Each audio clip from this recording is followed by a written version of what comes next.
નમસ્તે મિત્રો, ફરી એક વખત ચેનલની અંદર આપ સર્વ મિત્રોનું સ્વાગત છે। જો ગુજરાતના ઇતિહાસના અનુસંધાને આપણે ઘણા બધા લેક્ચરો અપલોડ કરી દીધેલા છે અને તમામ લેક્ચરની અંદર તમારો પ્રતિસાદ સારો મળ્યો છે। આશા રાખું છું કે તમે બધા લેક્ચરને વ્યવસ્થિત જોયા હશે અને હા, જે મુદ્દા મેં તમને ની અંદર લખાવેલા છે એને વ્યવસ્થિત લખાઈ હશે। ઓકે, હવે આજના લેક્ચરની અંદર આપણો મુદ્દો રહેશે ગુજરાતનો સંપૂર્ણ ઇતિહાસ। પૂરેપૂરા ઇતિહાસ ઉપર ફોકસ કરશું, ઇતિહાસનું એનાલિસિસ કરશું, કયા મુદ્દાને પહેલાં વાંચવો જોઈએ, કયા મુદ્દાને પછી વાંચવો જોઈએ, ઇતિહાસ વાંચવાનો ચોક્કસ ક્રમ કયો છે, આવા તમામ મુદ્દાની આપણે ચર્ચા કરશું। અને હા, 110% આજનો લેક્ચર જોયા પછી ગુજરાતના ઇતિહાસ પ્રત્યેની તમારી રસ રુચિ છે એ વધી જાય, ગુજરાતનો ઇતિહાસ તમારો પ્રિય સબ્જેક્ટ બની જાય। અને હા, મારું કામ જ આટલું છે કે કોઈ પણ વિષયને પ્રિય કઈ રીતે બનાવવો। હું તમને કોઈ વસ્તુ શીખવી ન શકું, પણ આટલું તો કરી જ શકું કે જે તે વિષય તમારો પ્રિય બની જાય। અને કઈ રીતે એને પ્રિય બનાવવો એ આ લેક્ચર તમે જોઈ લેજો એટલે તમને પૂરેપૂરો આઈડિયા આવી જાય। વિશ્વ લેવલેથી આપણે ગુજરાતના ઇતિહાસને ભણવાનું શરૂ કરશું, વિશ્વમાંથી ભારતની અંદર આવશું અને ભારતમાંથી આપણે ગુજરાતની અંદર એન્ટર થશું। ઓકે, તો વિશેષ કોઈ ચર્ચા આપણે નહીં કરીએ અને હવે લેક્ચરને આપણે શરૂ કરીએ। બસ તમે લોકો છેક સુધી જોડાયેલા રહેજો। ઓકે, તો સૌ પ્રથમ તો હું અહીં વિશ્વનો નકશો ડ્રો આઉટ કરું છું, લાગે તો પણ ભલે તમને અને ન લાગે તો પણ ભલે। ઓકે, તો આ મેં તમારી સમક્ષ વિશ્વનો નકશો છે એ ડ્રો કરેલો છે। ઓકે, અને આ વિશ્વના નકશાની અંદર મેં પહેલાં તો 6 ખંડો દર્શાવેલા છે। 7મો ખંડ મેં અહીં દર્શાવેલો નથી, એન્ટાર્કટિકા, કેમ કે ત્યાં કોઈ માનવ વસાહત જોવા નથી મળતી। એન્ટાર્કટિકા એ અતિ ઠંડો ખંડ છે અને એની જમીન સપાટી ઉપર 90 ફૂટ જેટલા બરફના થર જામેલા જોવા મળે છે। છતાં પણ વૈજ્ઞાનિકોએ પોતાની પ્રયોગશાળાઓ ત્યાં સ્થાપી છે, પોતાની લેબ ઊભી કરી છે અને એન્ટાર્કટિકા ખંડની અંદર બેઠા પણ પોતે સંશોધનો છે એ કરે છે। આવી કપરી સિચ્યુએશનમાં પણ વૈજ્ઞાનિકો ત્યાં ઉપસ્થિત જોવા મળે છે। તો અહીં મેં 6 ખંડો દર્શાવેલા છે। પહેલાં તો એ 6 ખંડનો તમને પરિચય આપી દઉં। શરૂઆતમાં કદાચ કોઈ સ્ટુડન્ટને એવું લાગશે કે આ તો ભૂગોળની મેટર છે, પણ એક વાત તમને કહી દઉં કે ભૂગોળ છે એ દરેક વિષયનો બાપ છે।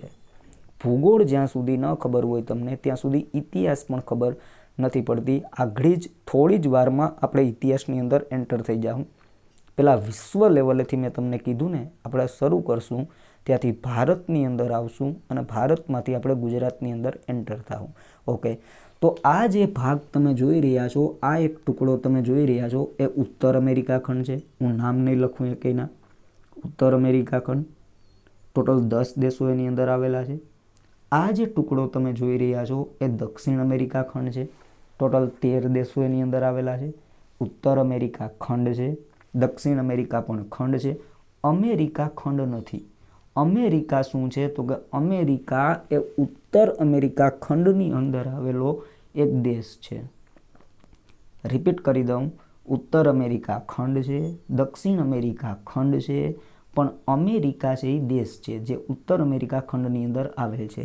તો આ આપણો એક ખંડ, આ બીજો ખંડ, આ જે ખંડ તમે જોઈ રહ્યા છો, આ જે ખંડ યુગાન્ડા, કેન્યા, કોંગો ગણરાજ્ય, ઇજિપ્ત છે, નાઇજીરિયા છે, આવા બધા દેશવાળો જે આ ખંડ તમે જોઈ રહ્યા છો, આ આફ્રિકા ખંડ છે, નાઇલ નદીવાળો। ઓકે, આ જે ખંડ તમે જોઈ રહ્યા છો આ ઓસ્ટ્રેલિયા ખંડ છે, ચોથો ખંડ આપણો થયો અત્યારે। ઉત્તર અમેરિકા, દક્ષિણ અમેરિકા, આફ્રિકા, ઓસ્ટ્રેલિયા, આ જે આખો ખંડ જોઈ રહ્યા છો આ એક ખંડ નથી, આ ખંડની અંદર 2 ખંડ સમાયેલા છે। 3 કુદરતી પરિબળોએ આ બંને ખંડને અલગ કરેલા છે। કયા 3 કુદરતી પરિબળ તો કે એક યુરાલ પર્વત, આ જે એક પર્વત આવેલો છે એ પર્વતનું નામ છે યુરાલ પર્વત। ઓકે, રશિયાની બોર્ડર ઉપર આવેલો છે। યુરાલ પર્વત પછી તરત જ આવી રીતે કાસ્પિયન સરોવર આવેલું છે, જે વિશ્વનું સૌથી મોટામાં મોટું ખારા પાણીનું સરોવર છે। અને જેવું કાસ્પિયન સરોવર પૂરું થાય કે તરત જ અહીંયા બ્લેક સી, કાળો સમુદ્ર આવેલો છે। આ 3 કુદરતી પરિબળો આ ખંડ અને આ ખંડ બંને ખંડને અલગ કરે છે. આ ખંડ આપણો ખંડ છે એટલે કે એશિયા છે અને આ ખંડ છે યુરોપ ખંડ છે. ઇંગ્લેન્ડ ને સ્પેન ને ફ્રાન્સ ને જર્મની ને ઓસ્ટ્રિયા ને આવા ઘણા બધા દેશો આની અંદર આવેલા છે. ઓકે, તો સૌ પ્રથમ તો મેં તમને 6 ખંડ બતાવી દીધા કે જ્યાં હાલમાં પણ માનવ વસાહતો ભરપૂર માત્રાની અંદર જોવા મળે છે. ઉત્તર અમેરિકા 1, દક્ષિણ અમેરિકા 2, આફ્રિકા 3. આફ્રિકા ખંડ છે, દક્ષિણ આફ્રિકા દેશ છે, ખાસ ધ્યાન રાખજો. ઓકે, ઓસ્ટ્રેલિયા 4, યુરોપ 5 અને એશિયા 6. હવે વાત કરું હું તમને આજથી 5000 વર્ષ પહેલાંની. આજથી 5000 વર્ષ પહેલાં સમગ્ર વિશ્વની અંદર જનજીવન હતું જ. આખા વિશ્વની અંદર માણસો રહેતા, પણ આખા વિશ્વની અંદર મોટા ભાગના લોકો છે રખડતું ભટકતું જીવન જીવતા હતા. આજથી 5000 વર્ષ પહેલાં સ્થાયી વસાહતો બહુ ઓછી હતી. સમગ્ર વિશ્વની અંદર 3 જ જગ્યાએ વસાહતો પાંગરી હતી. હવે 3 જગ્યા કઈ? મેં એમ નથી કીધું કે આખા વિશ્વની અંદર માણસો નહોતા રહેતા. આખા વિશ્વની અંદર માણસો રહેતા હતા, પણ કેવું જીવન? અસ્થાયી જીવન. અત્યારે એના કરતાં ઊંધી સિસ્ટમ થઈ ગઈ. અત્યારે થોડાક જ લોકો અસ્થાયી જીવન જીવે છે, બાકીના બધા લોકો કેવું જીવન જીવે છે? સ્થાયી. પણ પહેલાં સિસ્ટમ ઊંધી હતી. પહેલાં મોટા ભાગના લોકો અસ્થાયી જીવન જીવતા હતા અને અમુક જ ટકા લોકો છે સ્થાયી જીવન જીવતા હતા. અને 3 જગ્યાએ સમગ્ર વિશ્વની અંદર સ્થાયી વસાહત હતી. ક્યાં હતી એને આપણે જોઈ લઈએ. તો કે એક તો આફ્રિકા ખંડની અંદર હતી, જેને ઇજિપ્તનું કલ્ચર અથવા તો મિસરની સંસ્કૃતિ અથવા નાઇલ સંસ્કૃતિ આપણે કહીએ છીએ. એક તો આ ભાગની અંદર સ્થાયી સંસ્કૃતિ હતી. મોટા મોટા નગરો હતા, સરસ મજાની સુવિધા હતી, સારી રીતનું જીવન હતું આફ્રિકા ખંડની અંદર. ઓકે, અને 2 સંસ્કૃતિ છે એ એશિયાની અંદર વિકસી હતી. એક કલ્ચર આફ્રિકામાં વિકસ્યું હતું અને 2 કલ્ચર છે એશિયાની અંદર વિકસ્યા હતા. એક ઈરાન અને ઈરાકના વિસ્તારમાં જે કલ્ચરનો વિકાસ થયો હતો એ કલ્ચરનું નામ હતું મેસોપોટેમિયાની સંસ્કૃતિ. એશિયામાં 2 કલ્ચર વિકસ્યા હતા, એક મેસોપોટેમિયા અને એક આ જે ભાગ તમે જોઈ રહ્યા છો એ આપણું ભારત છે. તમે જે રીતે ભારતને જોવો છો એ જ રીતે હું અહીંયા ભારતને હવે ડ્રો કરું છું. ઓકે, ભારતના વાયવ્ય ખૂણાની અંદર પણ એક કલ્ચરનો વિકાસ થયો હતો અને એ કલ્ચરનું નામ હતું સિંધુ ખીણની સંસ્કૃતિ. રિપીટ કરું છું, આજથી 5000 વર્ષ પહેલાં સમગ્ર વિશ્વની અંદર માણસો હતા જો ભાઈ, હું એમ નથી કહેતો કે નહોતા, રહેતા હતા. સમગ્ર વિશ્વની અંદર માણસોનો વસવાટ હતો, પણ આ બધા કેવું જીવન જીવે છે? અસ્થાયી જીવન જીવે છે, સ્થાયી નથી. 3 જગ્યા એવી છે કે ત્યાં માણસો સ્થાયી જીવન જીવતા હતા. આ 3 જગ્યા ઉપર મોટા મોટા નગરો હતા, અદ્ભુત રસ્તાઓ હતા, અદ્ભુત મકાનો હતા, ગટર વ્યવસ્થાઓ પણ એકદમ સુખ સુવિધાવાળી હતી, સારામાં સારી હતી, બધી વ્યવસ્થાઓ સારી હતી. ઓકે, 2 કલ્ચર 2 સંસ્કૃતિ એશિયામાં વિકસી હતી અને એક સંસ્કૃતિનો વિકાસ છે આફ્રિકાની અંદર થયો હતો. ઓકે, 3 સંસ્કૃતિ એકબીજાની સાથે જોડાયેલી હતી. 3 કલ્ચર એકબીજાની સાથે વેપાર વાણિજ્ય પણ કરતા હતા. ઓકે, એમાંથી મેસોપોટેમિયાની જે સંસ્કૃતિ છે, જે સંસ્કૃતિ ઈરાન અને ઈરાકની અંદર ફેલાણી હતી, આપણે એને નથી ભણવાની. ઈરાન અને ઈરાકના છોકરા આફ્રિકાના ભણ લે, આપણે એને ભણવાની નથી. ઓકે, ઇજિપ્તની જે સંસ્કૃતિ છે, જે મિસરની સંસ્કૃતિ છે, એને આપણે નથી ભણવાની. એ આફ્રિકાના છોકરા ભણે છે. ત્યાં જે કોમ્પિટિટિવ એક્ઝામની પ્રિપેરેશન કરે છે એ આફ્રિડીના ભણી લે, આપણે એને નથી ભણવાની. ઓકે, 2 કલ્ચરને આપણે નથી ભણવાના. આપણે આપણું કરવાનું છે. આપણે ચર્ચા કરવાની છે ભારતની અંદર જે કલ્ચરનો વિકાસ થયો છે, એટલે કે સિંધુ ખીણની સંસ્કૃતિ, આપણે એની ચર્ચા કરવાની છે. ઓકે, તો હવે હું અહીં સિંધુ ખીણની સંસ્કૃતિની ચર્ચા કરી, થોડીક જ ચર્ચા આપણે એની કરશું. આશા રાખું છું કે આ વસ્તુ તમે બધી સમજી ગયા હશો. ઓકે, હવે મેં અહીં આ ભારતનો નકશો દોર્યો છે. ભારતનો ઇતિહાસ જો તમે ભણવાની શરૂઆત કરો ને ભાઈ, તો ભારતનો ઇતિહાસ તમારે સિંધુ ખીણની સંસ્કૃતિથી જ ભણવો પડે. ઓકે, એટલે હું લખતો જાઉં, તમે જરીક જોતા જાજો, પછી આપણે આગળ ભણીએ કે ભારતના ઇતિહાસને વાંચવાની શરૂઆત ક્યાંથી કરવી જોઈએ? તો કે સિંધુ ખીણની સંસ્કૃતિથી. અને ગુજરાતના ઇતિહાસને વાંચવાની શરૂઆત ક્યાંથી કરવી જોઈએ? તો કે ગુજરાતના ઇતિહાસને પણ વાંચવાની શરૂઆત સિંધુ ખીણની સંસ્કૃતિથી કરવી જોઈએ. કેમ? તો કે જે સિંધુ ખીણની સંસ્કૃતિ હતી એ આવી રીતે ફેલાયેલી હતી. આવી રીતે ફેલાયેલી હતી. અફઘાનિસ્તાનની અંદર સુતકા ગિંડોર, જમ્મુ કાશ્મીરનું માંડા, ઉત્તર પ્રદેશનું આલમગીરપુર, મહારાષ્ટ્રનું દૈમાબાદ આવી રીતે ફેલાયેલી હતી. એમાં ગુજરાત પણ કવર થતું હતું. ટૂંકમાં સિંધુ ખીણની સંસ્કૃતિ ભારતમાં તો ફેલાયેલી હતી જ, સિંધુ ખીણની સંસ્કૃતિનો ફેલાવો ગુજરાતમાં હતો. સારી રીતે આજથી 5000 વર્ષ પહેલાં ભારતમાં આ વાયવ્ય ખૂણામાં સપ્ત સિંધુ વિસ્તારની અંદર માણસો રહેતા હતા. ઈસવીસન ચાલુ નહોતું થયું ને એની પહેલાં 3000 વર્ષ, ઈસવીસન પૂર્વે 3000 વર્ષ, આજથી 5000 વર્ષ છેટા થાય, પણ ઈસવીસન પહેલાં 3000 વર્ષ. 1500 વર્ષ સુધી આ વિસ્તારની અંદર સિંધુ ખીણની સંસ્કૃતિના લોકો રહ્યા હતા. તો ભારતનો ઇતિહાસ તમે વાંચવાનો ચાલુ કરો તો સિંધુ ખીણની સંસ્કૃતિથી કરો, અને એવી જ રીતે ગુજરાતનો ઇતિહાસ તમે વાંચવાનો શરૂ કરો તો એ પણ સિંધુ ખીણની સંસ્કૃતિથી જ કરો. કેમ કે ગુજરાતમાં પણ સિંધુ ખીણની સંસ્કૃતિના નગરો મળ્યા છે. લોથલ, ધોળાવીરા, રંગપુર, દેસડપર, લાખાબાવડ, આંબરા, આવા ઘણા બધા નગરો ગુજરાતમાંથી પણ પ્રાપ્ત થયા છે. ઓકે, પણ અફસોસની વાત તો ત્યારે થઈ કે જે અહીંયા આ સિંધુ ખીણની સંસ્કૃતિના લોકો જે વસવાટ કરતા હતા, થોડો સમય વસવાટ કર્યો, 1500 વર્ષ સુધી આ લોકો રહ્યા, થોડો સમય એટલે બરાબર, અને પછી કોઈ એવી ઘટના બની કે આ લોકો નષ્ટ થઈ ગયા. ભારતના વાયવ્ય ખૂણામાંથી આ લોકો નષ્ટ થઈ ગયા. તો પ્રશ્ન એ થયો કે આવું સરસ મજાનું જીવનશૈલીવાળું નગર અથવા તો નગરો કઈ રીતે નષ્ટ થયા? બહુ અદ્ભુત જીવન હતું, રસ્તાઓ પણ સારા હતા, મકાનો પણ સારા હતા, તમે બધાએ રીડ કર્યું જ હશે. તો આવું અદ્ભુત જીવન આ વિસ્તારમાંથી સિંધુ ખીણની સંસ્કૃતિના લોકોનો સફાયો થઈ ગયો, એક વ્યક્તિ ના બચ્યો. તો પ્રશ્ન એ થયો કે કઈ રીતે નષ્ટ થયા? તો વિદ્વાનોની અંદર મતાંતર જોવા મળે છે. કોઈ વિદ્વાન એમ કહે કે ધરતીકંપના લીધે આ લોકો નષ્ટ થઈ ગયા હતા. ઘણા વિદ્વાનોનું એવું કહેવું છે કે પૂરના લીધે આ લોકો નષ્ટ થયા. ઘણા વિદ્વાન એવું માને છે કે કોઈ આકસ્મિક વીજળી પડી, અવળી મોટી તો વીજળી ક્યાંથી કાઢવી, એ વિદ્વાને હટીને મારી દીધું છે. ઓકે, આકસ્મિક વીજળી પડવાથી નષ્ટ થયા. ઘણા વિદ્વાન એવું કહે છે કે પૃથ્વીની નીચે આંતરિક હલનચલન થયું. કોઈ વિદ્વાનનું કહેવું એવું છે કે પર્યાવરણીય બદલાવના લીધે આવી સિસ્ટમ થઈ અને આ લોકો નષ્ટ થઈ ગયા. તો કોઈ વિદ્વાન તો એવું પણ કહે છે કે મેલેરિયા રોગના લીધે આ લોકો નષ્ટ થઈ ગયા હતા. કેમ? અત્યારે કોરોનાનો કહેર છે, એવી જ રીતે જે તે સમયે મેલેરિયા રોગનો કહેર ફાટી નીકળ્યો અને એ લોકો છે એ નષ્ટ થઈ ગયા. આવું વિદ્વાનો છે એ માને છે. અલગ અલગ મત છે, પરફેક્ટ રીઝન કોઈ નથી આપી શકતું કે હકીકતમાં સિંધુ ખીણની સંસ્કૃતિના લોકો નષ્ટ કઈ રીતે થયા.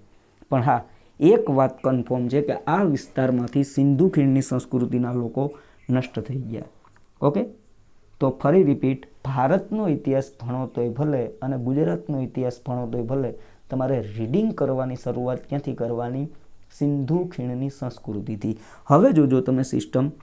ઓકે, સિંધુ ખીણની સંસ્કૃતિના લોકો જેવા નષ્ટ થયા કે તરત જ એ જ વિસ્તારની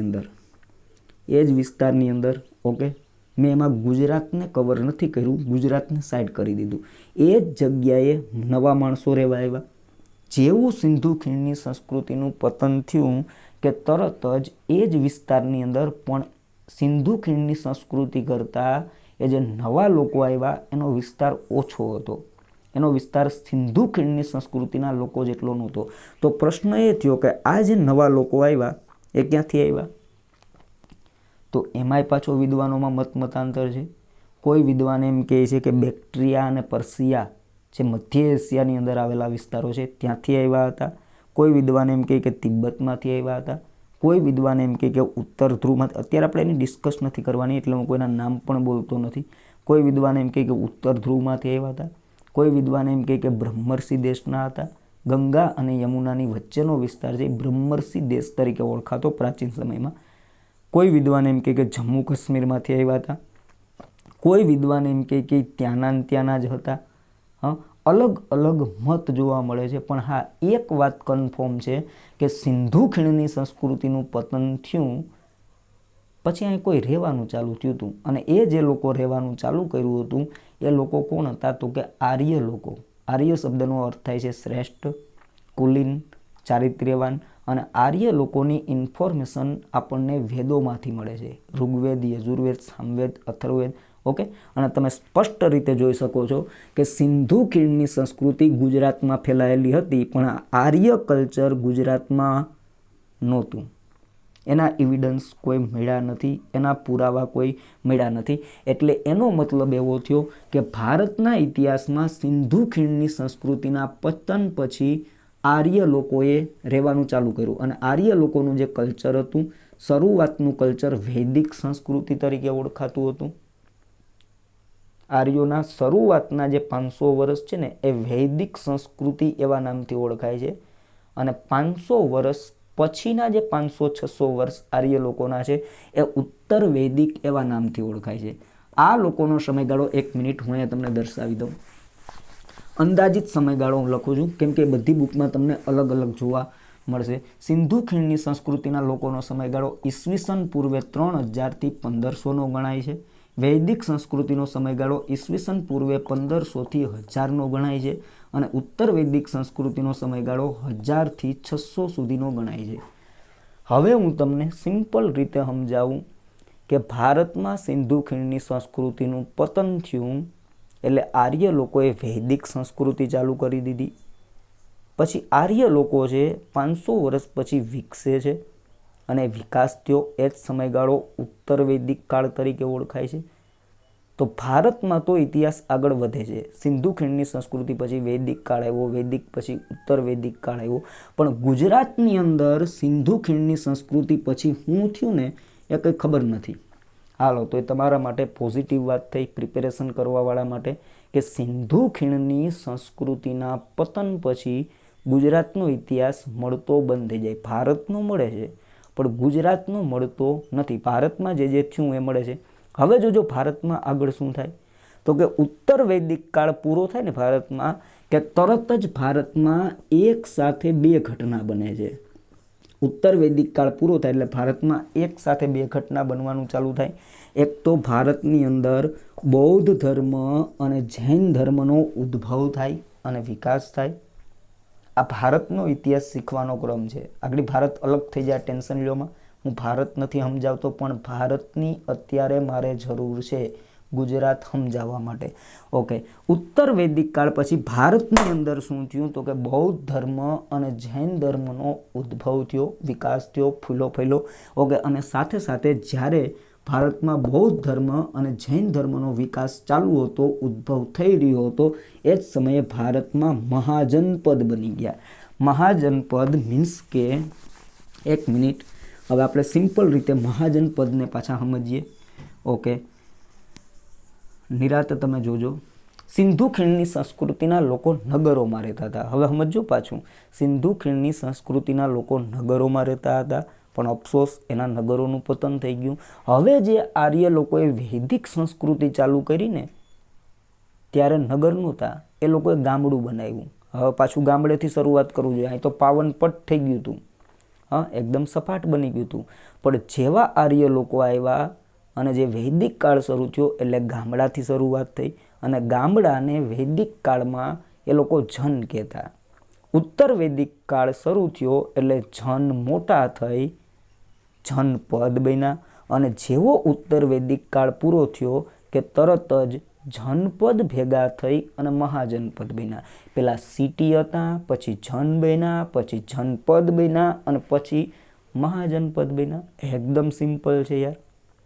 હા, મહાજનપદ એટલે આપણી ભાષામાં કેવું હોય તો મહાનગર।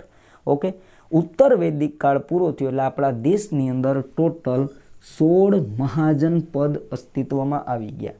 હવે ક્યાં ક્યાં હતા એની ડિસ્કસ હું અત્યારે કરવાનો નથી। મત્સ્ય, વજ્જી, અંગ, કુરુ, પાંચાલ, અસ્મક, ચાજા બધા 16 જેટલા મહાજનપદ અસ્તિત્વમાં આવી ગયા। હવે એ સમયે ભારતમાં આવી સિસ્ટમ હાલતી હતી ત્યારે ગુજરાતમાં શું થયું તો કે કંઈ ખબર નથી। સારી વાત છે, ગુજરાતનો ઇતિહાસ નથી મળતો, ભારતનો ઇતિહાસ મળતો જ જાય છે. કદાચ ગુજરાતના લોકોને ઇતિહાસ સાચવવાનો શોખ નહોતો, એટલે આપણો ઇતિહાસ આપણે કોઈએ સાચવો જ નહીં. જોકે અત્યારે ઘણા સ્ટુડન્ટ એવું વિચારતા હશે કે સારું થયું સાચવું નહીં, નકર વધારે રીડિંગ કરવું પડે, 2 બુક વધારે જોવા મળે. ઓકે, તો આવીએ પાછા હતા ત્યાં. હવે આ 16 જે મહાજન પદ હતા, આ 16 મહાજન પદની વચ્ચે કોમ્પિટિશન જામે છે. કેમ? બીજું વિશ્વયુદ્ધ પૂરું થયું એટલે વિશ્વના બધા દેશોની વચ્ચે કોમ્પિટિશન આવેલું હતું મહાસત્તા બનવા માટેનું. એમાં સૌથી વધારે ટક્કર બીજા વિશ્વયુદ્ધ પછી કોની વચ્ચે થઈ હતી? મહાસત્તાને લઈને અમેરિકા અને રશિયા. પછી બને એવું કે રશિયાનું વિઘટન થઈ જાય એટલે અમેરિકા મહાસત્તા બની જાય, આવી સિસ્ટમ થઈ હતી ને. મહાસત્તા બનવા માટેનું કોમ્પિટિશન ચાલુ થયું હતું. એવી જ રીતે મહાજન પદ જ્યારે 16 અસ્તિત્વ ધરાવતા હતા ત્યારે 16 મહાજન પદની વચ્ચે એક પ્રકારનું કોમ્પિટિશન ચાલુ થયું. બધા મહાજન પદ ઉપર રાજ કોણ કરશે એના માટેનું કોમ્પિટિશન. અને આ 16 મહાજન પદની અંદર 2 મહાજન પદ છે એ એકબીજાને ટક્કર આપતા હતા. હવે ક્યાં 2 મહાજન પદ હતા? તો કે એક તો આ ઉજ્જૈનવાળું અવંતી અને એક હતું બિહારની અંદર આવેલું મગધ. આ બેની વચ્ચે ટકરાવ વધારે હતો અને આ બધી બાબતોમાં મગધ છે એ સર્વોપરી બની ગયું અને મગધની અંદર જે વ્યક્તિ રાજ કરતો એ બાકીના 15 મહાજન પદનું પણ હેન્ડલિંગ કરતો. સિમ્પલ. 16 મહાજન પદની વચ્ચે કોમ્પિટિશન આવેલું અને આ કોમ્પિટિશનની અંદર મગધ આગળ નીકળી ગયું અને મગધનો રાજા બાકીના તમામ રાજા ઉપર પોતાનું વર્ચસ્વ કરી અને બેસી ગયો. Okay, clear? તો અહીંયા આપણે આગળ લખશું કે મગધ આગળ આવી ગયું. હવે મગધ આગળ આવવાના કારણો શું હતા ને એ બધી ડિસ્કસ પછી, એ ટોપિકને આપણે ડિટેલ સાથે ભણવું પડે. ઓકે, અને જો કે મેં ભારતના ઇતિહાસની અંદર એ બધી વસ્તુ ભણાવી છે. અહીંયા મગધ આગળ આવ્યું તો ગુજરાતમાં શું થયું? આપણો મુદ્દો તો ખાલી ગુજરાત છે ભાઈ. ઓકે, તો કે ગુજરાતમાં શું થયું કોઈને કંઈ ખ્યાલ નથી. ગુજરાતમાં કેવી સિસ્ટમ થઈ એ ખબર નથી. ભારતમાં તો આવું બધું થઈ રહ્યું છે. ગુજરાતમાં કેવી સિસ્ટમ હતી, કેવી સિચ્યુએશન હતી, કોઈને કંઈ આઈડિયા નથી. હવે શું થાય છે તો કે મગધની અંદર તો વંશો ચાલુ થઈ ગયા. સૌ પ્રથમ હરિયક વંશ આવે છે. હરિયક વંશ પછી શિશુનાગ વંશ આવે છે. શિશુનાગ વંશ પછી નંદ વંશ આવે છે. નંદ વંશ, આ બધા વંશ મગધની અંદર ચાલુ થઈ ગયા અને આ લોકો મગધની અંદર તો રાજ કરતા હતા જ, સાથે સાથે સમગ્ર ભારતની અંદર જેટલા મહાજન પદ હતા એની ઉપર પણ એનું વર્ચસ્વ હતું. તો જ્યારે હરિયક વંશ ભારતની અંદર હતો ત્યારે ગુજરાતમાં શું થયું ખબર નથી. શિશુનાગ વંશ જ્યારે મગધની અંદર બેસવા માટે તૈયાર થઈ ગયો અને બેઠો હતો જ્યારે કાલાશોકને, ત્યારે ગુજરાતની અંદર શું થયું હતું કે એ પણ ખબર નથી. નંદ વંશ જ્યારે મહાપદ્મનંદ ને ધનાનંદ ને એ બધા મગધની અંદર બેઠા હતા ત્યારે ગુજરાતની અંદર શું ખબર જ નથી. ગુજરાતની કોઈને કંઈ ખબર જ નથી. સિમ્પલ. અહીંયા સુધી ભારતનો ઇતિહાસ તો આગળ વધે છે પણ ગુજરાતનો ઇતિહાસ સિંધુ ખીણની સંસ્કૃતિ પછી મળતો બંધ થઈ ગયો, સ્ટોપ થઈ ગયો. હવે જોજો હવે કેવી સિસ્ટમ થાય તો કે મગધની અંદર ધનાનંદનું પતન કરી ચાણક્યનો શિષ્ય ચંદ્રગુપ્ત મૌર્ય રાજા બને છે અને મૌર્ય વંશની શરૂઆત કરે છે. મૌર્ય વંશની શરૂઆત થઈ. ભારતની અંદર અહીંયા મૌર્ય વંશના રાજાઓ રાજ કરવા આવ્યા અને આ મૌર્ય વંશના રાજાઓ આટલા વિસ્તારની અંદર રાજ કરતા હતા. ચીન સુધી એનું સામ્રાજ્ય હતું, આમ અફઘાનિસ્તાન સુધી સામ્રાજ્ય હતું. કેમ કે સેલ્યુકસ નિકોટરને હરાવી દીધો તો પછી ચંદ્રગુપ્ત મૌર્યની સત્તા વધી ગઈ હતી. એની ડિસ્કસ હું અત્યારે કંઈ નહીં કરી. હું તો અત્યારે એટલું જ જણાવી કે કઈ રીતે રીડિંગ કરવાનું છે. છેક સુધી તમે લેક્ચરને વ્યવસ્થિત જોજો. ઇતિહાસ મગજની અંદર ઘૂસી જ જવાનો છે. ભારતનો ઇતિહાસ તમારે આ સ્ટેપમાં વાંચવો પડે. પહેલાં સિંધુ ખીણ, પછી વૈદિક સંસ્કૃતિ, પછી ઉત્તર વૈદિક સંસ્કૃતિ, પછી બૌદ્ધ ધર્મ અને જૈન ધર્મ, પછી એક પ્રશ્ન ના છૂટે, એક મુદ્દો ના છૂટે, બસ ડિટેલ સાથે એને ભણતા જાઓ. ઓકે, ગુજરાતનો ઇતિહાસ તો સારું છે કે સિંધુ ખીણની સંસ્કૃતિ પછી મળતો જ બંધ થઈ ગયો. હવે પાછો મળવાનું ક્યારે ચાલુ થાય તો કે જ્યારે ભારતની અંદર મૌર્ય વંશના રાજા રાજ કરતા હતા ને ત્યારે પાછો મળવાનો ચાલુ થાય છે. ઓકે, ચંદ્રગુપ્ત મૌર્યથી મળવાનો ચાલુ થાય છે. ઓકે, તમે જોજો, આ છે મૌર્ય વંશના રાજાઓનું સામ્રાજ્ય. મગધનો મુખ્ય રાજા જે હતો મૌર્ય વંશનો, અહીંયા બેસતો પાટણની અંદર, રાજગૃહની અંદર. ઓકે, અને આ વિસ્તારની અંદર, બાકીના વિસ્તારોની અંદર એ પોતાના સુબા બેસાડતો. સુબા એટલે જેને આપણે ગવર્નર, રાજ્યપાલ પણ કહી શકીએ. આ મુખ્ય રાજા અને બાકીના વિસ્તારોની અંદર એના સુબા બેસતા. તો ભારતની અંદર જ્યારે મૌર્ય લોકોનું શાસન હતું ત્યારે ગુજરાતની અંદર એના સુબા બેસતા. ચંદ્રગુપ્ત મૌર્યના સમયમાં હતો પુષ્યગુપ્ત વૈશ્ય. ચંદ્રગુપ્ત મૌર્યના સમયમાં ગુજરાતની અંદર આવ્યો હતો, જૂનાગઢની અંદર. ઓકે, તમારી પાસે ડિટેલ છે જ, એની આપણે ચર્ચા કરશું. ઓકે, અશોકનો પણ સુબો આવ્યો હતો, તુષ્પાક. તો ખાલી જસ્ટ આટલું તમારે યાદ રાખવાનું છે. હવે હું આ બાજુ લખું છું જેથી કરી તમને ઇઝી રહે. ઓકે, હવે ગુજરાતનો ઇતિહાસ અને આ ભારત, આ બાજુ ભારત લખતા જાઉં અને આ બાજુ ગુજરાત લખતા જાઉં. જ્યારે ભારતની અંદર મૌર્ય વંશના રાજાઓનું રાજ ચાલુ થયું ત્યારે ગુજરાતમાં હું હતું તો કે એના સુબા બેસતા. કોનો સુબો બેસતો ને કોણીએ હું કામ કર્યું આટલું યાદ રાખી લો. નહીં, પુષ્યગુપ્ત વૈશ્ય એક સુદર્શન તળાવ બનાવી નાખ્યું હતું અને અશોકના સુબા તુષ્પાક એનું રિનોવેશન કરાવ્યું હતું.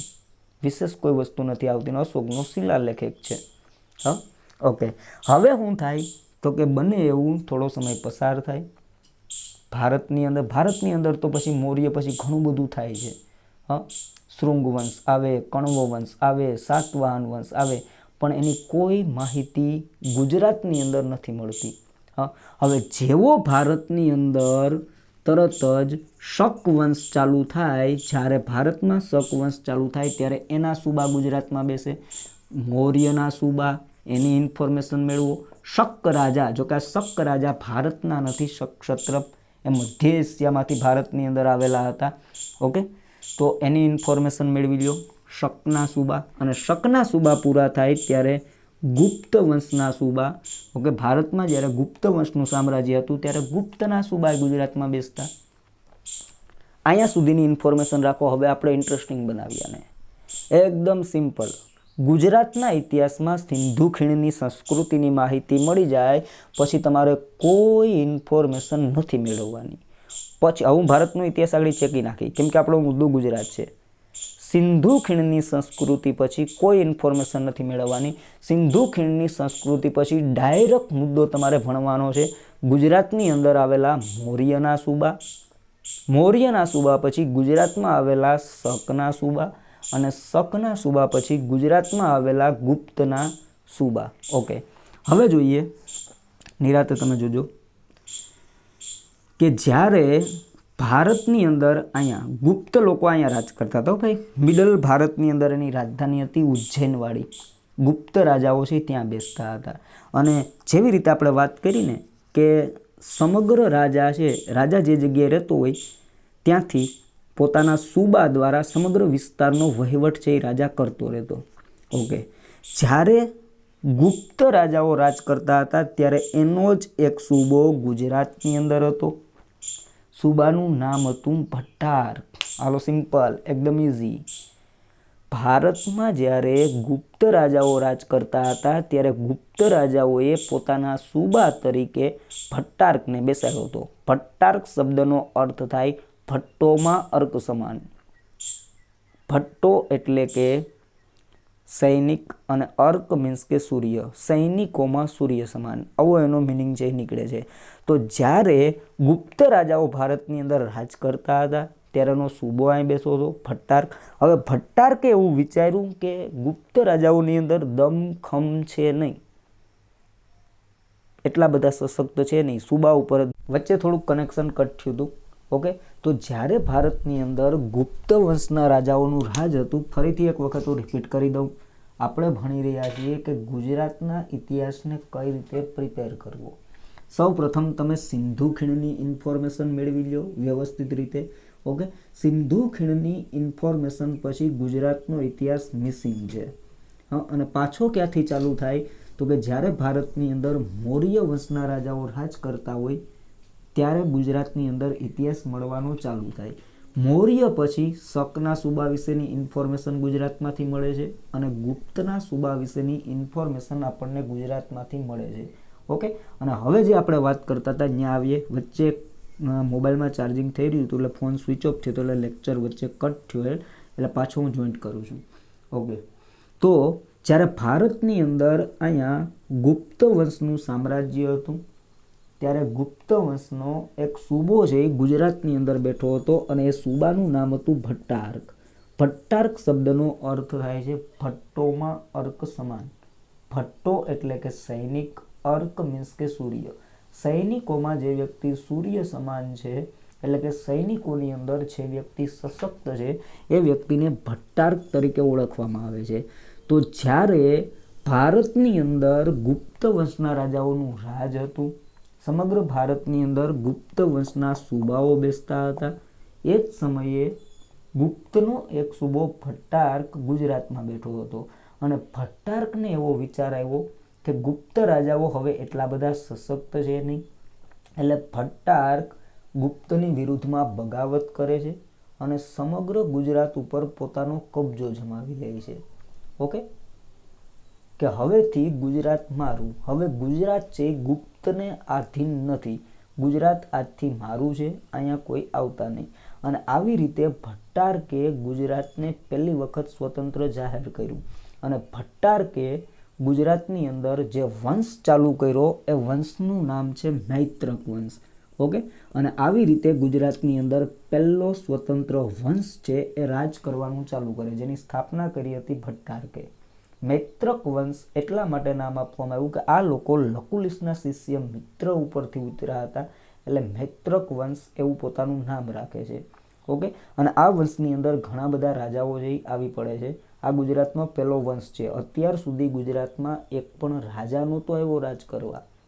આ પહેલા રજપૂત રાજા ચાલુ થયા. મૌર્યના સૂબા પછી શકના સૂબા, શકના સૂબા પછી ગુપ્તના સૂબા અને ગુપ્તના સૂબા પછી શું થયું તો કે મૈત્રક વંશ ચાલુ થયો. અને આ મૈત્રક વંશની અંદર 25 થી 27 જેટલા રાજા આવે છે. ધ્રુવસેન પહેલો, ધ્રુવસેન બીજો, ધરસેન પહેલો, ધરસેન બીજો, ગુરુસેન છે, શિલાદિત્ય પહેલો, બીજો, ત્રીજો, ચોથો, પાંચમો, છઠ્ઠો, સાતમો. છેલ્લો રાજા મૈત્રક વંશનો કોણ હોય તો કે શિલાદિત્ય નંબર 7મો. ઓકે, બધા રાજાની વ્યવસ્થિત ઇન્ફોર્મેશન મેળવી લો. આપણે હજી મૈત્રક વંશનો લેક્ચર મૂક્યો નથી. હું આવનારા થોડાક જ સમયની અંદર મૈત્રક વંશનો લેક્ચર એ મૂકી દઈ. ઓકે, તો મૈત્રક વંશ હું અત્યારે ભણાવતો નથી. અત્યારે તો આપણો મુદ્દો જસ્ટ આટલો જ છે કે ગુજરાતના ઇતિહાસને કયા ક્રમમાં શીખવો જોઈએ, કયા ટોપિક પછી કયો ટોપિક તમારે રીડ કરવો જોઈએ. ઓકે, તો વચ્ચે મૈત્રક વંશની અંદર આપણે એક મુદ્દો ભણી લઈએ કે જેથી કરી અને આવનારા રાજાની લિંક જોઈન્ટ કરવામાં આપણે સરળતા રહી. તો જ્યારે મૈત્રક વંશની અંદર શિલાદિત્ય ત્રીજો રાજ કરતો હતો, શિલાદિત્ય ત્રીજા નામનો એક રાજા રાજ કરતો હતો અને શિલાદિત્ય ત્રીજાનો જે સેનાપતિ હતો એ સેનાપતિનું નામ હતું જયશિખરી ચાવડા. હવે બને એવું કે એક વખત શિલાદિત્ય ત્રીજા ઉપર આરબથી આક્રમણ થાય, ઇસ્માઇલ નામનો વ્યક્તિ આક્રમણ કરે છે અને જ્યારે ગુજરાતની ઉપર ઇસ્માઇલનું આક્રમણ થાય ત્યારે શિલાદિત્ય ત્રીજો એના સેનાપતિ જયશિખરી ચાવડાને ઇસ્માઇલની સામે લડવા મોકલે છે અને જયશિખરી ચાવડો એ ઇસ્માઇલને હરાવી દે. જેવો જયશિખરી ચાવડો ઇસ્માઇલને હરાવી અને શિલાદિત્ય ત્રીજાની પાસે આવે છે ત્યારે શિલાદિત્ય ત્રીજો ખુશ થઈ આ જયશિખરી ચાવડાને 50 નામની જાગીર જેવી ભેટમાં આપે છે. આ વચ્ચે એટલું યાદ રાખજો કેમ કે મૈત્રક વંશના પતન પછી જે નવો વંશ આપણે ફિટ કરવાનો છે એ ફિટ કરવામાં સરળતા રહેશે. ઓકે, ગુજરાતનો પહેલો સ્વતંત્ર વંશ કયો છે તો કે યસ મૈત્રક વંશ. અને આ મૈત્રક વંશનો છેલ્લો રાજા કોણ હતો તો કે છેલ્લા રાજાનું નામ હતું શિલાદિત્ય 7મો, જે સશક્ત રાજા હતો, પ્રભાવી રાજા હતો, પણ એક નાનકડી ભૂલના કારણે એનું પતન થઈ ગયું. હવે બને કંઈક એવી ઘટના કે શિલાદિત્ય 7માને અને ગુજરાતની અંદર એક ધનાઢ્ય વેપારી હતો. એ વેપારીનું નામ હતું કરોડોપતિ, અબજોપતિ વેપારી. એ વેપારીનું નામ હતું કાકુ વાણિયો. શિલાદિત્ય 7માને અને કાકુ વાણિયાને ગાઢ સંબંધ હતો. ફરી રિપીટ કરું છું, શિલાદિત્ય 7મો હતો કોણ? મૈત્રક વંશનો છેલ્લો રાજા. ઓકે, એ શિલાદિત્ય સાતમાને અને કાકુ વાણિયાને બંનેને ગાઢ સંબંધ, ગાઢ દોસ્તી, પારિવારિક રિલેશન પણ હતું. શિલાદિત્ય સાતમાને ત્યાં કંઈ પ્રસંગ હોય તો કાકુ વાણિયો આગેવાન તરીકે હોય, કાકુ વાણિયાને ત્યાં કોઈ પ્રસંગ હોય તો શિલાદિત્ય સાતમો આગળ પડતો હોય. હા, પારિવારિક પણ સંબંધ સારા હતા. શિલાદિત્ય સાતમાને ત્યાં કંઈ ભજીયા બજિયા બન્યા હોય તો કાકુ વાણિયાને ત્યાં મોકલે થાળી કરીને, કાકુ વાણિયા ત્યાં ઢોકળા બોકળા બન્યા હોય તો શિલાદિત્ય સાતમાને ત્યાં મોકલે. આવું વર્ણન બુકમાં નથી, બસ બુકમાં એટલું લખેલું છે કે બંનેની વચ્ચે ગાઢ સંબંધ હતો. ઓકે, ભજીયાવાળી મેટર થોડીક ભૂલી જજો. ઓકે, તો હવે કંઈક એવી ઘટના બને કે શિલાદિત્ય સાતમાને પણ એક છોકરી હતી અને કાકુ વાણિયાને પણ એક નાનકડી છોકરી હતી. હવે એ બંનેની વચ્ચે પણ દોસ્તી ખાસ હતી, બે બેનપણી હતી, ફ્રેન્ડ હતી.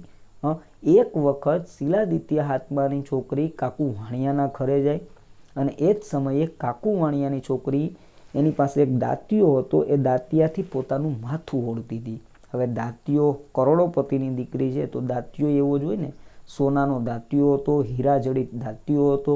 અને આ દાંતિયો છે શિલાદિત્ય સાતમાની છોકરીને ગમી ગયો. બે નાની નાની છોકરીઓ હતી એટલે શિલાદિત્ય સાતમાની છોકરીએ એ દાંતિયા માટે જીદ કરી, પણ કાકુ વાણિયાની છોકરી એ દાંતિયો આપવા માટે તૈયાર નથી થતી. એટલે શિલાદિત્ય સાતમાની છોકરી રડતી રડતી એના પપ્પા શિલાદિત્ય સાતમા પાસે આવતી રહી.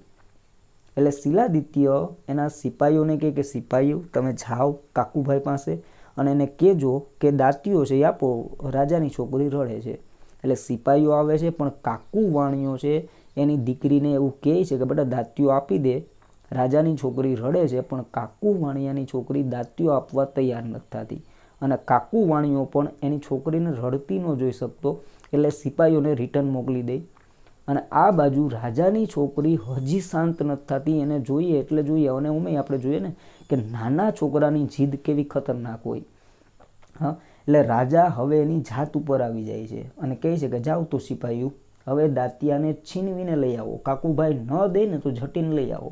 એટલે સિપાહીઓ આવે છે, કાકુ વાણિયાની છોકરીના હાથમાંથી દાંતિયો ઝટીને લઈને વયા જાય છે. હા, અને કાકુ વાણિયાની છોકરી હવે બહુ રડે છે અને આ ઘટના કાકુ વાણિયાને નથી ગમતી. કાકુ વાણિયાને એની છોકરી રડતી રહી છે આ વસ્તુ ગમતી નથી. એટલે કાકુ વાણિયો શું કરે છે, નક્કી કરે છે કે હવે શિલાદિત્ય સાતમા તારું પતન કરી નાખી, હવે હું તને ક્યાંય નહીં રહેવા દઈ. અને કાકુ વાણિયો છે આરબ વેપારી હતો, જુનેદ એને ઇન્વિટેશન મોકલે છે કે તમે આવો, ગુજરાત ઉપર આક્રમણ કરો, જે સપોર્ટ જોઈએ, જે તમારે મદદ જોઈએ એવું મદદ કરવા તૈયાર છું. ટૂંકમાં મિત્ર અમિત્ર બન્યો અને આ સમગ્ર ઘટના છે એ સર્જાય છે. એક નાનકડા દાંતિયાના કારણે ડખો થઈ ગયો. આવી જો ખબર હોત તો ગુજરીમાંથી 10ના 4 આ લોકોને દઈને દઈ દેત, ગુજરાતની પથારી ન ફરવા દેત. કાકુ વાણિયો જુનેદને ઇન્વિટેશન આપે, બધી સહાય કરવાનું કહે છે. જુનેદનું આક્રમણ થાય, શિલાદિત્ય સાતમાનું મર્ડર થાય, મૈત્રકોનું પતન થાય, વલ્ભીનું પતન થાય, વલ્ભી વિદ્યાપીઠનું પણ પતન થાય. આવી રીતે મૈત્રકો છે નષ્ટ થઈ જાય. હા, એકદમ સિમ્પલ. જે ગુજરાતનો પહેલો સશક્ત વંશ હતો એ એક દાંતિયાના લીધે પતન થઈ જાય છે. અને હવે જેવું મૈત્રકોનું પતન થાય કે તરત જ થોડાક નાના નાના રાજ્યો છે એ ઉભરી આવે છે.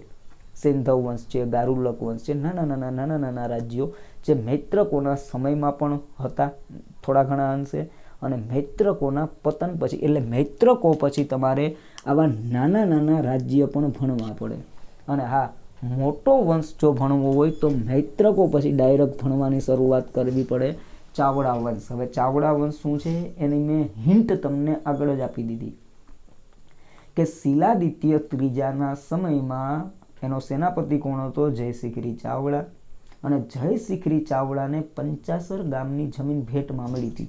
જેવું મૈત્રકોનું પતન થયું કે તરત જ જયશિખરી ચાવડાએ 50 ગામને જ પોતાની રાજધાની બનાવી, ચાવડા વંશનો પાયો નાખ્યો અને ચાવડા વંશની શરૂઆત કરી. ઓકે, તો મૈત્રકો પછી તમારે શું વાંચવાનું થાય તો કે થોડાક નાના નાના રાજ્યો અને અગત્યનો વંશ એટલે ચાવડા વંશ, જેની સ્થાપના કોણીએ કરી હતી, જયશિખરી ચાવડાએ. પછી વનરાજ ચાવડા એની સાથે જોઈન્ટ થાય, યોગરાજ આવે, ક્ષેમરાજ આવે અને ચાવડા વંશનો છેલ્લો રાજા કોણ? તો કે છેલ્લો રાજા હામતસિંહ. હાલો હવે એની કહાની જોઈ લઈએ.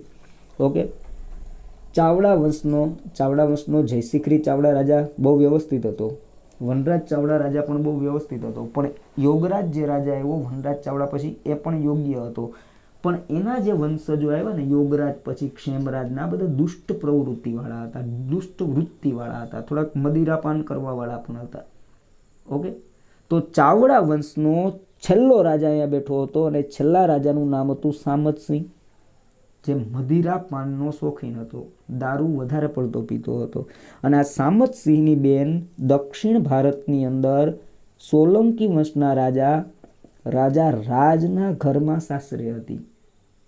ઓકે, હામતસિંહની બેન લીલાદેવી ચાલુક્ય વંશના રાજા રાજના ઘરમાં સાસરે હતી. રાજા રાજ ઘોડે અસવારીમાં ઉસ્તાદ હતો અને એની ઘોડે અસવારીને ધ્યાનમાં રાખીને જ હામતસિંહે પોતાની બેન લીલાદેવી એની સાથે પરણાવી હતી.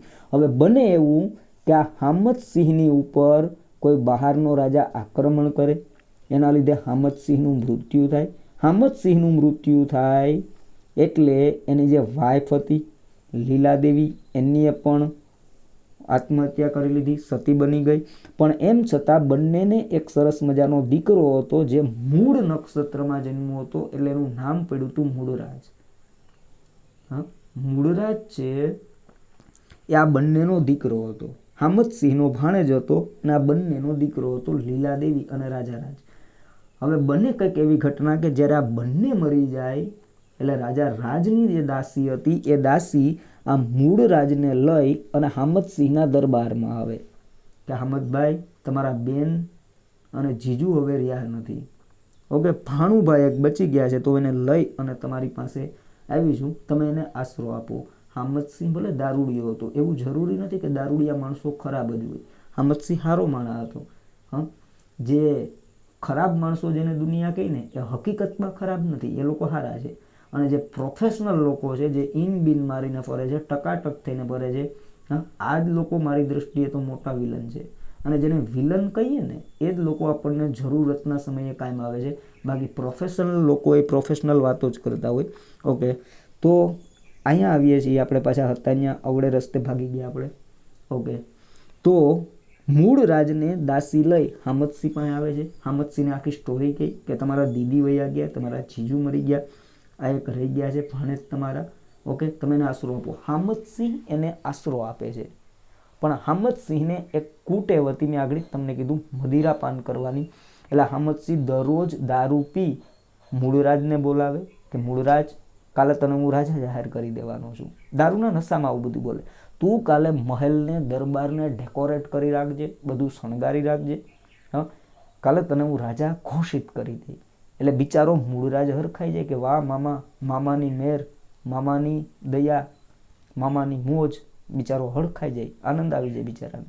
હા, જેવો સવારે નશો ઉતરે અને હામતસિંહ દરબારમાં આવે, જોએ બધું ડેકોરેટ કરેલું, તો કે આ બધું શું છે? એટલે તરત જ મૂળરાજ એને કહે કે તમે કાલે કહેતા હતા ને કે હું તને સવારે રાજા ઘોષિત કરી દઈ, એટલે આ મેં બધું શણગાર્યું છે, મારો રાજ્યાભિષેક છે ને એટલે મેં શણગાર્યું.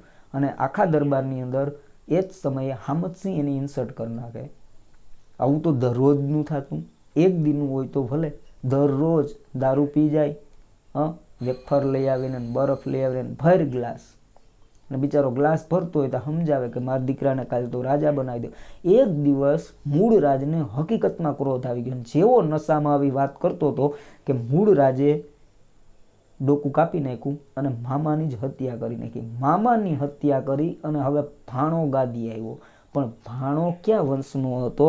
યસ, તો કે ભાણો હતો સોલંકી વંશનો. એટલે ગુજરાતમાં હવે કયો વંશ ચાલુ થયો? તો કે golden period, golden time, Solanki વંશ ચાલુ થયો. એકદમ સિમ્પલ. મૈત્રકોના પતન પછી થોડાક નાના નાના રાજ્ય ભણવાના, નાના નાના રાજ્ય પછી પાછો મોટો વંશ એટલે ચાવડા વંશ ભણવાનો, ચાવડા પછી સોલંકી વંશ. સોલંકી વંશ તો ગોલ્ડન પીરિયડ છે, કોઈ પણ પરીક્ષામાં એકાદો પ્રશ્ન હોય જ છે. હા, દુર્લભ રાજ ને એકાદો તો હોય જ છે. કુમારપાળ ને મૂળરાજ ને સિદ્ધરાજ જયસિંહ, ભીમદેવ પહેલો, ભીમદેવ બીજો, મૂળરાજ બીજો.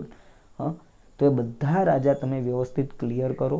ઓકે, ત્યાર પછી આપણે જોઈએ, હવે પાછું હતું ત્યાં જઈએ, સોલંકીનું પતન કઈ રીતે થાય અને સોલંકીના પતન પછી શું થાય. ઓકે, તો સમજો તમે નિરાતે. સોલંકી વંશનો છેલ્લો રાજા હતો ભીમદેવ બીજો. સોલંકી વંશનો છેલ્લો રાજા હતો ભીમદેવ બીજો, જેને ભોળો ભીમ એવા નામથી પણ ઓળખો. હકીકતમાં બિચારો ભોળો હતો, પણ ભોળાનો ભગવાન છે ને.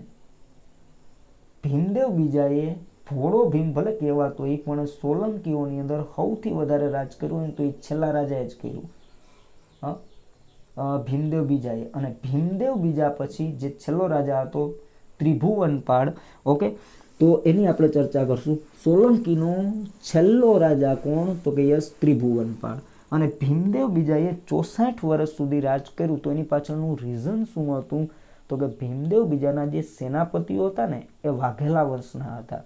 અને વાઘેલા વંશનું વર્ચસ્વ એટલું હતું કે એના લીધે ભીમદેવ બીજાનું પત્તું હાલતું હતું, એના લીધે ભીમદેવ બીજાનું શાસન ટેકવું હતું. હવે જેવો ભીમદેવ બીજો મર્યો અને ત્રિભુવનપાળ રાજા બન્યો, ગાદીએ આવ્યો, એટલે ડેફિનેટલી વાઘેલા લોકોને એવું લાગ્યું કે યાર આ સોલંકી વંશના રાજાઓમાં તો કંઈ છે નહીં, આપણા લીધે જ ઓલો ભાઈ 64 વર્ષ સુધી રાજ કરી ગયો ને આ હવે નવો આવ્યો, આપણા લીધે જ, આપણી શક્તિના લીધે જ આ લોકો શાસન ચલાવે છે. એટલે એક કામ કરો નહીં, આ સોલંકી વંશનાને જ મારી નાખો અને આપણે સત્તાથી લઈ લઈએ. ઓકે, અને આવી રીતે સોલંકી વંશના છેલ્લા રાજા ત્રિભુવનપાળની હત્યા કરી વાઘેલા વંશ જે શરૂ થાય છે. ઓકે, ગુજરાતનો છેલ્લો રજપૂત વંશ વાઘેલા વંશ, ગુજરાતનો છેલ્લો રજપૂત વંશ છે વાઘેલા વંશ. ઓકે, તો આશા રાખું છું આ બધું તમને ક્લિયર થતું હશે. મારું કામ અત્યારે ગુજરાતનો ઇતિહાસ કેમ યાદ રાખવો, કેમ વાંચવો, એને હિન્ટ આપવાનું છે, એથી વિશેષ કોઈ નથી. ગુજરાતના ઇતિહાસમાં રસ પેદા કરવાનું કામ મારું અત્યારે છે, બીજું કોઈ વર્ક મારું નથી. ઓકે, આશા રાખું છું આ સ્ટેપમાં તમે ઇતિહાસ સમજશો ને, એક પ્રશ્ન તમારો છૂટીને નહીં જાય. ઓકે, હવે ચર્ચા કરીએ વાઘેલા વંશનો છેલ્લો રાજા. વાઘેલા વંશનો છેલ્લો રાજા હતો કરણઘેલો. કઈ રીતે વાઘેલાનું પતન થાય એની ચર્ચા કરીએ. ઓકે, તો આ વાઘેલા વંશનો છેલ્લો રાજા હતો કરણ વાઘેલા, જે અહીંયા રાજ કરતો હતો, પાટણની અંદર બેસતો હતો. અને આ કર્ણ વાઘેલાને કર્ણઘેલો, ઘેલો એટલે બેવકૂફ, બાવલો, બબૂચક, મૂર્ખો, ફૂલ, આવા નામથી ઓળખવામાં આવે. ઘેલા શબ્દનો એવો અર્થ નીકળે છે. તો આ કર્ણ વાઘેલાની અંદર પણ એક જ ખામી હતી, ભાઈ નાની નાની વાતમાં ગુજરાતનું પતન કરી નાખ્યું. કોઈએ દાંતિયાના લીધે ગુજરાતનું પતન કરી નાખ્યું, કોઈએ દારૂમાં પતન કરી નાખ્યું, કોઈ ભોળા હતા એને પતન કરી નાખ્યું. અને આ વાઘેલા કઈ રીતે પતન કરે છે? તો કે જે છેલ્લો રાજા હતો ને કર્ણ વાઘેલા, એ સ્ત્રીઓ પ્રત્યે વધારે આકર્ષિત થઈ જતો, સ્ત્રીઓ પ્રત્યે ઓળઘોળ રહેતો. જેવી સ્ત્રી જોઈ નથી અને મનમાં કંઈક થયું નથી, એટ્રેક્ટિવ તરત થઈ જતો, સ્ત્રીઓ પ્રત્યે તરત જ ખેંચાઈ જતો. એટલે બને એવું કહે કે એક વખત કર્ણ વાઘેલાને ત્યાં કોઈ પાર્ટીનું આયોજન હતું, બર્થડે પાર્ટી હોય કે કોઈ પણ પાર્ટી હોય, કે પાર્ટી હાલતી હતી, સમારોહ હાલતો હતો. અને એ સમારોહમાં એણીએ પોતાના રાજ્યના તમામે તમામ મહાનુભાવોને, પોતાના દરબારીઓને, પોતાના સેનાપતિઓને બધાને ફૂલ ફેમિલી સાથે ઇન્વિટેશન આપ્યું કે ભાઈ બધાએ કાલે પ્રેઝન્ટ રહેવાનું છે, પાર્ટી છે, જોર શોરથી તારે ખાશું પીશું, મજા કરશું, આનંદ કરશું. ઓર ક્યાં પાર્ટીનું ભવ્ય આયોજન કર્યું. અને આ પાર્ટી દરમિયાન કર્ણ વાઘેલાનો સેનાપતિ માધવે આવ્યો એની પત્ની સાથે. અને પાર્ટી દરમિયાન જ કર્ણ વાઘેલાની નજર માધવની પત્ની ઉપર બગડે છે. પણ અફસોસ, પાર્ટી ચાલુ છે, અત્યારે તો કંઈ કહેવાય નહીં, કેમ કે ઘેલો હાવ એટલોય ઘેલો નહોતો. એમ તો એને ખબર પડતી કે અત્યારે પાર્ટી ચાલુ છે, અત્યારે કંઈ કહેવાય નહીં, અત્યારે તો બસ હા હા હા હા સ્માઇલ આપી રખાય અને બસ બીજી કોઈ વસ્તુ અત્યારે કરાય નહીં. હવે સમારોહ પૂરો થઈ ગયો, પણ કર્ણ વાઘેલાના મનમાં માધવની પત્ની ઘૂસી ગઈ છે. માધવની પત્ની સિવાય કર્ણ ઘેલાને હવે બીજી કોઈ વસ્તુ દેખાતી નથી. એટલે હવે પાર્ટી પછીના 2-3 દિવસ થયા એટલે ઘેલાએ માધવને બોલાવ્યો. માધવ અહીંયા આવતો, બરાબર, સરહદે કંઈક પ્રોબ્લેમ લાગે તું જરીક ત્યાં આટો મારતો આવે. એટલે માધવ બિચારો સરહદે જાય છે કે કંઈ પ્રોબ્લેમ છે કે નહીં. એ જોવા માટે એનો સેનાપતિ છે એટલે કરણ ઘેલાએ મોકલી દીધો. અને ઘેલો હવે પાછળથી જ્યારે માધવ હાજર નથી ત્યારે માધવના ઘરે જાય અને માધવની પત્નીને વશ કરવા માટે સામ દામ દંડ ભેદ બધા પ્રયોગો છે એ કરે છે. પણ માધવની પત્ની એ શ્રેષ્ઠ પતિવ્રતા હતી. કરણ વાઘેલાએ ઘણા બધા પેતરા કર્યા, લોભ લાલચ પ્રલોભન બધું આપી દીધું યાર, પણ માધવની પત્ની વશ ન થઈ અને કરણ ઘેલો પાછો રિટર્ન આવતો રહ્યો. હવે જેવો થોડોક સમય પસાર થયો એટલે માધવ સરહદેથી બધું જોઈ ઘરે આવ્યો એટલે માધવની પત્ની આખી સ્ટોરી કીધી કે ઓ નાથ સ્વામી પતિ હસબન્ડ કાંત તમે નહોતા ને ત્યારે માધવ આવી રીતે આવ્યો, કરણ ઘેલો આવી રીતે આવ્યો, ઘેલાએ મને ટોર્ચિંગ કરી, મને કેવું કેવું ફીલ કરાવ્યું, મારા વોટ્સઅપ નંબર માંગ્યા, મારા ઇન્સ્ટાનું આઈડી માંગ્યું, આવું બધું માગતો હતો કે મને ટૂંકમાં તકલીફ પહોંચાડી કરણ વાઘેલાએ. એટલે માધવ છે ગમે એમ તોય સેનાપતિ હતો, કરણ ઘેલાને પહોંચી તો ન શકે. તો એ જ સમયે જ્યારે ગુજરાતમાં કરણ વાઘેલાનું રાજ હતું એ જ સમયે ભારતની અંદર ખલજી વંશના ખલજી વંશના રાજા અલાઉદ્દીન ખલજીનું રાજ હતું. અલાઉદ્દીન ખલજી પદ્માવતી પિક્ચરથી થોડોક વધારે ફેમસ થઈ ગયો, બાકી એટલો બધો ફેમસ નથી. અલાઉદ્દીન ખલજીનું અહીંયા શાસન હતું. એટલે માધવે અલાઉદ્દીન ખલજીને ઇન્વિટેશન મોકલ્યું કે ખલજીભાઈ તમે ઘેલા ઉપર આક્રમણ કરો અને ઘેલાને મારી નાખો, આપણો પૂરેપૂરો સપોર્ટ તમને છે. માધવે આવું ઇન્વિટેશન મોકલ્યું અને માધવના ઇન્વિટેશનથી અલાઉદ્દીન ખલજી ગુજરાત ઉપર આક્રમણ કરે છે. વાઘેલા વંશનું પતન થાય. વધારે ડિટેલ સાથે મેં વાઘેલા વંશની અંદર ભણાવેલું છે, આ બધા વંશ મેં ભણાવેલા છે. અત્યારે તો હું તમને ગુજરાતનો ઇતિહાસ ઓવરઓલ ક્લિયર કરાવું છું કે કઈ રીતે યાદ રાખવો, કઈ રીતે વાંચવું, એક પ્રકારનો રસ જન્માવું છું, એક પ્રકારનો રસ પેદા કરું છું, બીજું કંઈ નથી. ઓકે, તો વાઘેલા વંશનું પતન થાય. પતન કરે કોણ? અલાઉદ્દીન ખલજી. કોના કહેવાથી? માધવના કહેવાથી. ઓકે, તો મૈત્રક વંશ, નાના મૈત્રક વંશ પછીના વંશ, ચાવડા વંશ, સોલંકી વંશ, પછી વાઘેલા વંશ. હવે જેવા વાઘેલા વંશ ગુજરાતમાંથી છેલ્લા રજપૂત વંશ છે વાઘેલા વંશ, જેવું વાઘેલા વંશનું ગુજરાતમાંથી પતન થયું કે ગુજરાતની અંદર કોઈ વંશ જ નથી રહેતો કે જે ગુજરાતની ધુરા સંભાળી શકે, આવો કોઈ વંશ જ નથી રહેતો. એટલે બને હું હવે તો કે હવે દિલ્હીથી અલાઉદ્દીન ખલજીના સુબા અહીંયા બેસતા અને હવે વળી પાછું હું ચાલુ થયું તો કે સુબા સિસ્ટમ જે પેલા હતી ને, મૌર્યના સુબા બેસતા, શકના સુબા બેસતા. સુબા મીન્સ કે ગવર્નર, રાજ્યપાલ. ઓકે, હવે પાછા ચાલુ થયા કોના સુબા? તો કે ખલજી વંશના સુબા ચાલુ થયા. તો તમારે ખલજી વંશના સુબા ભણવા પડે. 50 વર્ષ સુધી ખલજી વંશના સુબા ગુજરાતની અંદર રહી છે. હવે બને એવી ઘટના કે દિલ્હીની અંદર ખલજી વંશનું પતન થયું અને દિલ્હીની અંદર ચાલુ થયો ખલજી વંશનું પતન કરી તઘલક વંશ અથવા તુઘલક વંશ જે તમે કહેતા હોય. ઓકે, તો ડેફિનેટલી હવે તઘલકના સુબા બેસતા. 50 વર્ષ જેટલો સમય છે ખલજીના સુબા બેઠા અને 50 વર્ષ છે એ તઘલકના સુબા બેસે છે. તઘલકના સુબા છે ગુજરાતની અંદર બેસે છે. ઓકે, અહીંયા સુધી ક્લિયર? કઈ રીતે વાંચવું મારું કામ અત્યારે આટલું જ તમને સમજાવવાનું છે. ઓકે, હવે તમે નિરાતે નોટ કરજો એની અંદર. ઓકે, સિસ્ટમથી આખી સમજીએ આપણે. અહીંયા જોજો હવે કે આ બાજુ તઘલકનો સૂબો બેઠો હતો અને અહીંયા તઘલક વંશનો છેલ્લો રાજા રાજ કરે. તમે જોજો આ ક્રમમાં તમારે વાંચી આવવાનું છે, બીજું કંઈ નથી કરવાનું. જે કોઈ ઇન્ફોર્મેશન તમને મળે જેટલી મળે એટલી મેળવતા જાઓ. ઓકે, તઘલક વંશનો છેલ્લો રાજા અહીંયા રાજ કરે છે. રાજાનું નામ છે નાસુરુદ્દીન તઘલક. નાસુરુદ્દીન તઘલક. અને નાસુરુદ્દીન તઘલકનો સૂબો અહીંયા બેઠો છે ઝફરખાન. ઝફરખાન સૂબો છે. ઝફરખાન કોનો સૂબો છે? યસ, નાસુરુદ્દીન તઘલકનો સૂબો છે. આ ઝફરખાનને એક દીકરો છે. દીકરાનું નામ શું છે? તો કે તાતાર ખાન. સૂબો આ છે, આ એનો દીકરો છે. હા, આવી રીતે વ્યવસ્થિત રીતે હાલતું હતું કામકાજ. તઘલકનો સૂબો અહીં બેઠો હતો ઝફરખાન, તઘલકનો રાજા અહીં બેઠો હતો નાસુરુદ્દીન તઘલક. એવામાં ઉડતા ઉડતા સમાચાર આવ્યા કે ભારતની ઉપર તૈમૂરનું આક્રમણ થવાનું છે. તૈમૂર લંગ તે સમયે સૌથી શક્તિશાળી આક્રમક હતો. અને જેની ઉપર આક્રમણ કરતો એનું ધનોત પણોત કાઢ નાખતો. હા, આવા સમાચાર આવ્યા. નાસિરુદ્દીન તગલકને આવા સમાચાર મળ્યા કે દિલ્હીની ઉપર છે, જે પોતે ગાદી ઉપર બેઠો છે, ત્યાં તૈમૂરનું આક્રમણ થવાનું છે.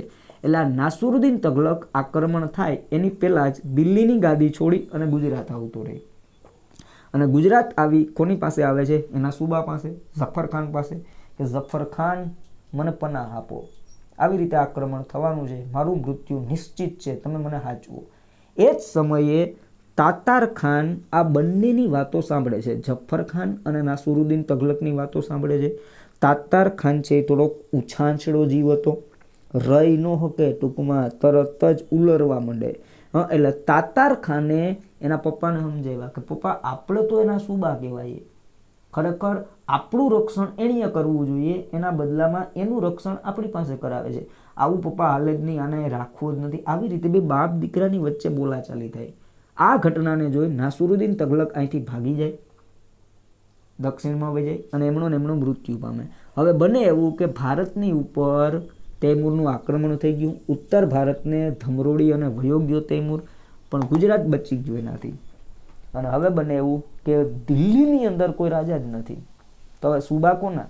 કોઈના નહીં.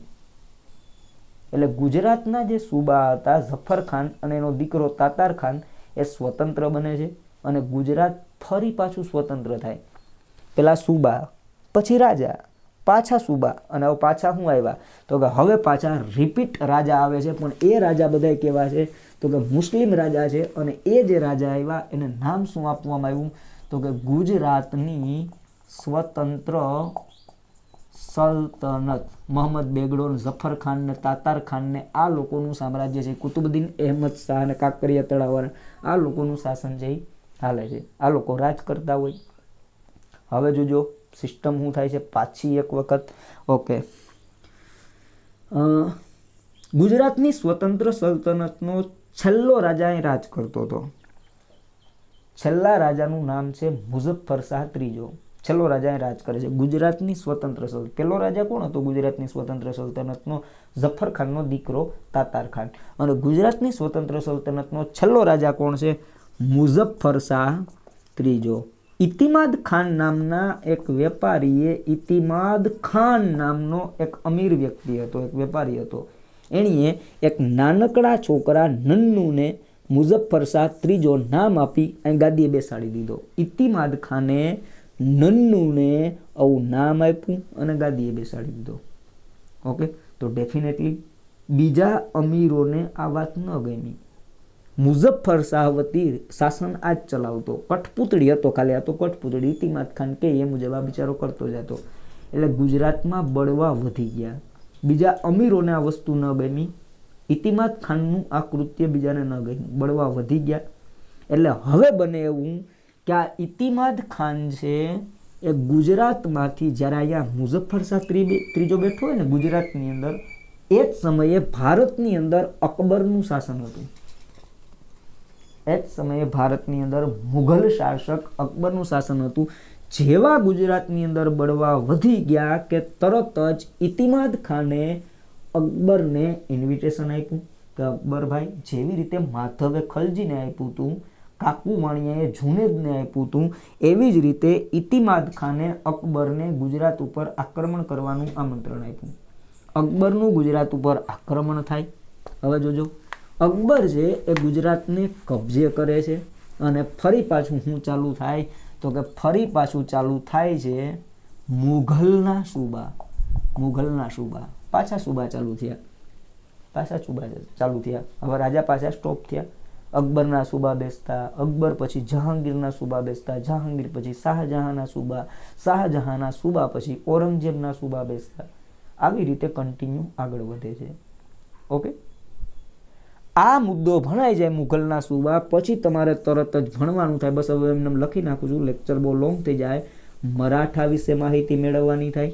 મરાઠા પછી ગુજરાતમાં અંગ્રેજો શું શું કરે છે એની માહિતી મેળવવાની થાય. પછી તમારે શું માહિતી મેળવવાની થાય? તો કે પછી માહિતી તમારે મેળવવાની થશે 1857 સ્વાતંત્ર્ય સંગ્રામ, 1857 સંગ્રામ પછી સામાજિક અને ધાર્મિક સુધારણાની જે ચળવળો હાલે છે એ ચળવળ ભણવાની, પછી તો કે ગાંધીજી વિશે ભણવાનું, ગાંધીજી પછી તો કે સત્યાગ્રહો ભણવાના, અને સત્યાગ્રહ પછી મહાગુજરાત આંદોલન ભણવાનું. આ ગુજરાતનો ઇતિહાસ છે, એકદમ શોર્ટ એન્ડ સ્વીટ છે. પાછું હું રિપીટ કરી દઉં. પેલા સિંધુ ખીણની સંસ્કૃતિની ઇન્ફોર્મેશન મેળવો. સિંધુ ખીણની સંસ્કૃતિ પછી ગુજરાતનો ઇતિહાસ મળતો જ નથી, બંધ થઈ જાય, વચ્ચે સ્ટોપ થઈ જાય.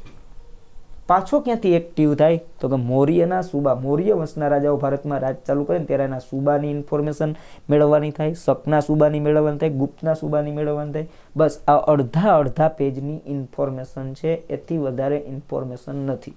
ઓકે, મૈત્રક વંશ તમારે વ્યવસ્થિત ભણવો પડે. નાના રાજાને પણ તમારે ભણવા પડે, કેમ કે નાના રાજાનો પણ અત્યારે ક્રેઝ છે, એના પણ પ્રશ્નો પૂછાય છે, એના જ વધારે પૂછાય છે.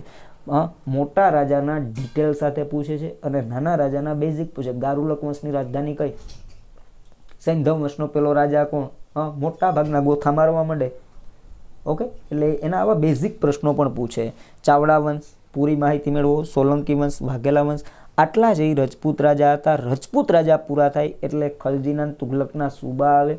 ખલજીના તુગલકના સૂબા પૂરા થાય પછી શું થાય તો ગુજરાતની અંદર સ્વતંત્ર સલ્તનત ચાલુ થાય. બહુ અગત્યની છે સ્વતંત્ર સલ્તનત, કેમ કે સ્વતંત્ર સલ્તનત દરમિયાન પણ ઘણી બધી દિલચસ્પ ઘટનાઓ બને છે. અને હા, હજી થોડીક અહીંયા ઇન્ફોર્મેશન આપણે ભણવાની થાય, એને અલગ જ મુદ્દો કરીને હું દર્શાવું છું. દેશી રજવાડા, આને પણ આપણે ભણવાના થશે. ઓકે, દેશી રજવાડા એ પણ હતા ભારતની અંદર. એ દેશી રજવાડાઓ વિશે પણ આપણે માહિતી મેળવશું. અને આ સોલંકી વંશ પછી પણ થોડાક નાના રાજ્યો હોય છે, નાના રાજા હોય છે, એને પણ આપણે ભણશું. ઓકે, એક આ વસ્તુ અને થોડીક સાઈડમાં જ મેં લખી નાખી. અને કૃષ્ણવાળો ઇતિહાસ તમારે આની સાથે મેં એટેચ નથી કર્યો. દ્વારકાવાળો, દ્વારામતીવાળો, આનર્તવાળો, ઓકે, રેવતીવાળો, એ અલગ જ મુદ્દો તમે રાખી અને એને ભણી લેજો. તો આવી રીતે તમે ઇતિહાસને શીખશો તો મારી દ્રષ્ટિએ કોઈ પ્રશ્ન નહીં રહે, કોઈ ક્વેરી નહીં રહે, કંઈ નહીં છૂટે. ઓકે, કેવું લાગ્યું કેવું નહીં કમેન્ટ આપવાનું ભૂલતા નહીં. અને કેટલા સ્ટુડન્ટે છેક સુધી લેક્ચરને જોયો? જે લોકોએ છેક સુધી લેક્ચરને જોયો હોય ને, બરાબર છે, એક કમેન્ટમાં લખજો કે અમે છેક સુધી લેક્ચર જોયો, કેમ કે લેક્ચર લોંગ છે એટલે ઘણા સ્ટુડન્ટ અડધેથી પાછા રિટર્ન થઈ જાય. ઓકે, કમેન્ટ આપવાનું ભૂલતા નહીં. અને જો મજા આવી હોય તો તમારા તમામ મિત્રો સુધી શેર કરજો. Okay, thank you.